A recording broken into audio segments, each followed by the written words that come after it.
Keep it going for Thomas, guys. All right. We got one more comedian for you folks this evening. Put your hands together all the way from Grandmanan, Rorey Chamberlain.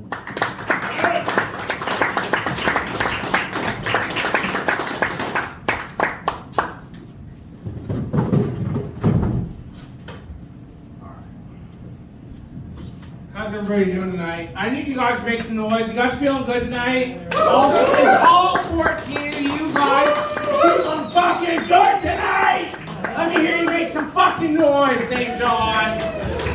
Yeah, thank you, yeah. If you did stand up tonight, you put yourself out there, make some fucking noise. That's half the crowd. That's half the fucking crowd.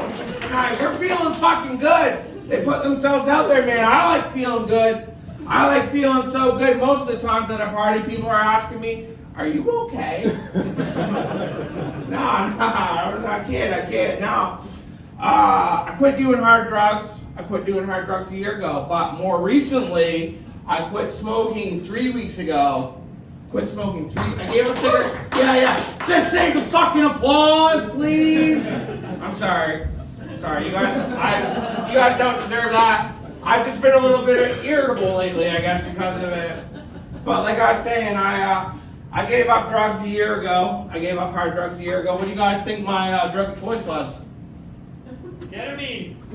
No, close. Close. What do you got? What? Cocaine, baby. That old Colombian caviar, baby. That devil's dandruff. That cocaine, baby. I love that.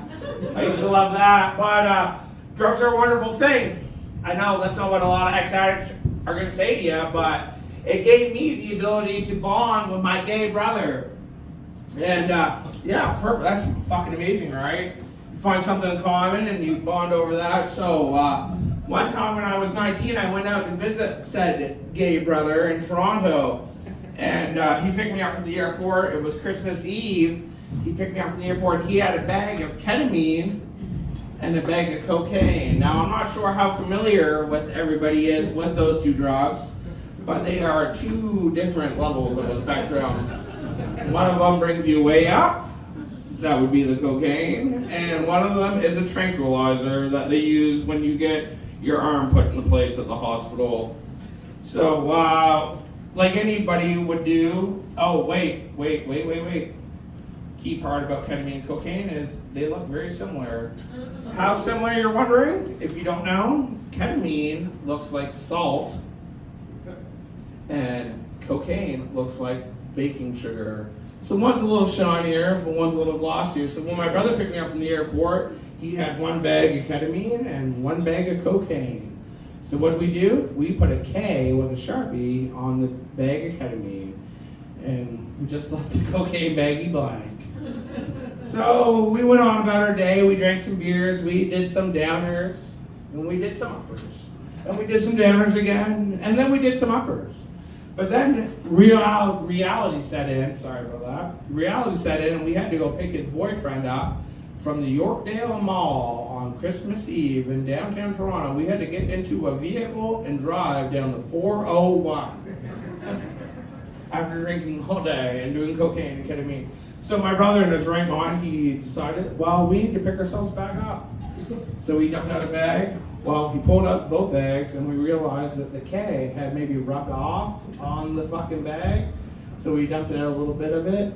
And for those who don't know, okay, a big line of cocaine, no, wait.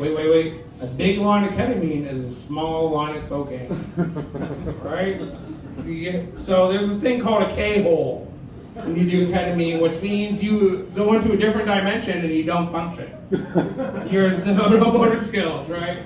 So we get these two bags out and we're sitting there in this fucking basement apartment. And he goes, well, I don't know which is which, so we're just gonna try it. So we dump out a little line each, boom, boom, boom, boom. And then we do them up and we're sitting there and we're looking at each other eye to eye. My brother Jay goes, oh my God, this is so bad. This is so bad. And then all of a sudden, it was like I was in the middle of a room on a chair just spinning in fucking circles. And then it stopped. And then it was like the room around me was spinning in circles. And I was like, oh my God, I'm gonna be fucking sick. I'm gonna be sick in my fucking stomach. And I got up and I tried to walk to the bathroom like a spaceman. Boom, boom, boom, boom. And by the time I got over there, I forgot why I was at the bathroom. So I moseyed my way back to the couch. And we did the only responsible thing two people can do that have to pick somebody up from the wall on the 401. And we snorted some more cocaine because we had established which bag was which. So we were down, but we had to bring ourselves back up. And we got into the vehicle that we were so high we couldn't even start the manual start. He was like, I gotta push the clutch in, but I don't know which one's the clutch. And we got in there, and I'm in the fucking passenger seat of the Jeep, and I'm like in the fucking view position. I'm like, oh my God, I can't even look out the window right now. What's going on? And my brother, who was gay, he's like, oh my God, Rory, I had a dream before you came here that we were gonna get in a car accident and I was gonna have to call my mother, call mom, and tell her, like, oh my God, things are so bad right now. And we got started and off we went. Off we went. So, you know, we always have that great memory together. Something to bond over, man, you know. And we survived. I don't know how. But back to the smoking. I actually didn't quit smoking. I just started vaping, which has been, an easy transition. You don't, I don't know if anybody's ever smoked crack before, but you don't realize how much you love blowing the puff out. No. Just me, I guess. Woo! I thought this was St. John. I don't know. I don't know where that bald lady that flipped everybody off went, but I feel like she would have been able to relate. You just got to pick someone out of the audience and really try to connect with them. But, so I realized that I really like blowing the puff out, so it's been hard, you know what I mean? And I have been able to, fulfill a lifelong dream of becoming a Glade air freshener. Just like now, every time when I smoke, it's just like kiwi and green apple. It's just blowing out. I'm like, plug it in, plug it in. That's an old one. That's an old reference. Yeah, we'll take you back. We'll take you back down memory lane. Oh, what else we got, man?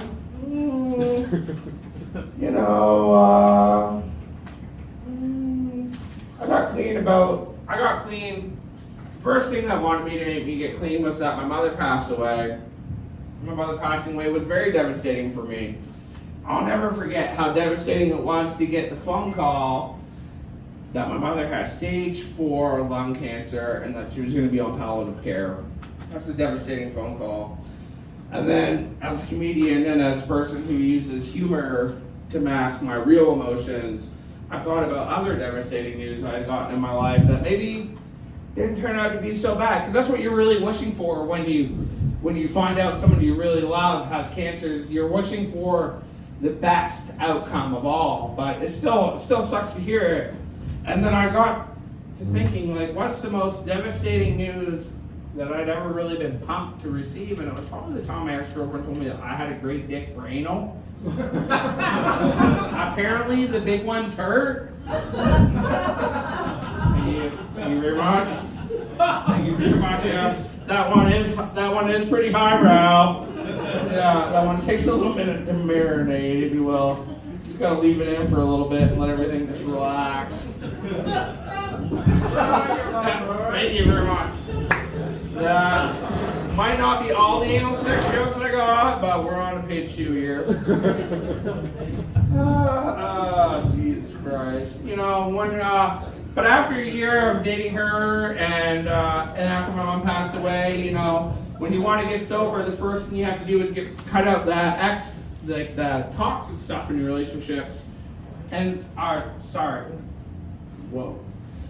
When you want to get sober, the first thing you have to do is cut out the toxic stuff in your life, and that for me was that relationship, and it was toxic, and it was just I felt a lot of the time it was because I felt like a paycheck, and not because I was the only one that paid for the drugs, but because I was only coming twice a month, and I was never enough.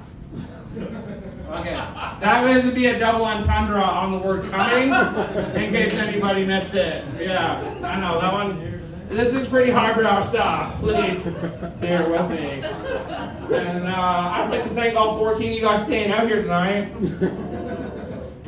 And so another thing that happened when my mom passed, I wore a little chain here and a pendant. A pendant here has a little bit of my mom's ashes in it, and just about drugs and family sticking together. When you have ashes you want to put into a pendant, you have to go to the jewelry store, right, as you would, and someone has to put said ashes into the pendant. So I brought the little urn of mine, of my mother's ashes, to the jewelry store, and I was like, yeah, I'd like a little bit of this into this thing, right? And they're like, yeah, all right, can you just dump a little out? And I was like, well, how much you guys want? Like 0.8, 0.9? So here I'm at the fucking jewelry store with a fucking card bent in half, like I'd done many times, just like knocking out a little bit of my mother. I was like, oh, does that look like $20 worth? Or like, how are we gonna do this here? And that's really one of the last memories I have to share with my mother, which is devastating. So, but she would be happy to hear. She'd be happy to see me clean now. A good woman. She changed my life.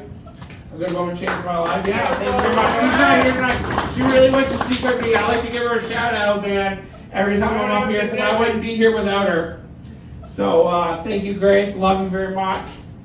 And so after I dumped her out, so funny story about my mother and drugs. So like I said, my brother, Jay, who I'd done that ketamine and cocaine with, a couple of years later, we were at, I think my father's retirement party, it doesn't really matter. And I have a lot of brothers. So another brother of mine had lost his job from showing up to work right high on clozapams and crashing his truck into the ditch on his way to work, like right in front of work. So, we weren't like really super drug friendly at this point. Well, I was trying to be the responsible one. So at the party, my two brothers all night, my brother Brody, Rorey, man, you could just dip out right now and go get some cocaine and come back, and nobody would notice. Nobody would even care, man. Like, nobody noticed. I'm like, no, Brody, like Grammy's here. Like, we're not doing cocaine today. Like, just chill out. And then my other brother, Jake, would be like, Rorey, be honest. Do you got any cocaine? I'm like, no, Jay, leave me alone. And this went on all day. So eventually, I was in the kitchen with my mother, who was standing across, and I was fucking all salty, just like looking down at the table. She said, Rory, you don't seem like you're having very fun. I said, yeah, well, Brody and Jay have been just bugging me nonstop about cocaine. And my mother turned to me and looked at me and she goes, well, Jay told me you're the one who usually brings it. So that's been kind of my relationship with drugs, you know what I mean? But like I said, I'm doing good now. I'm clean. I'm sober living. If you guys hadn't gathered, I'm a fisherman on Graham and Ann. Thank you. You guys like fucking seafood? Let's give it up for fucking seafood, man. Fucking scallops, right? I fish some fucking scallops. They're tasty, man. Yeah, lobsters, man. Halibut. We all like a little fucking fish, man. Some sushi rolls. Yeah, man. The thing about being a fisherman is it's like, well, it's a lot of bullshit. It's a lot of bullshit, man. One of the funnier things about it is that when you're a fisherman and you're working on a public wharf, right? Oh, yeah? Oh, nice. Nice. How's it going back there, guys? No, it's all right. They're with me. I was the only person who brought 3 friends. I brought half the crowd. No, so they can talk as much as they fucking want to. They've already heard them. And the thing about being a fisherman is, like, it's people romanticize it a lot, right? Like, people will come all over the world to come to see the ocean and the fog and whatever. So, like, sometimes you'll be coming in from like a 14-hour day of work, and when you get into work, there'll be just a fucking tour bus. A fucking literal tour bus of people who are out taking photos of you, right? And you're like, holy fuck. One of the days, a guy ever looked at me and goes, you ever feel like an animal, Rory? Every fucking day, man. All right, guys. I want to thank everybody for coming out. We had a great time. Everyone got crushed tonight. Thank you for the fine fucking audience member. Thank you very much. Thank you to Jason for hosting. Dan for putting it on. You guys have a great night. My name is Rorey Chamberlain. Want to see you again September 13th.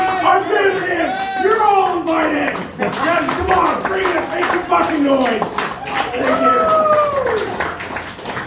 Keep going for Rorey, guys. Rorey, you left your beer and your notes. Yeah, fuck me. You left your beer and your notes.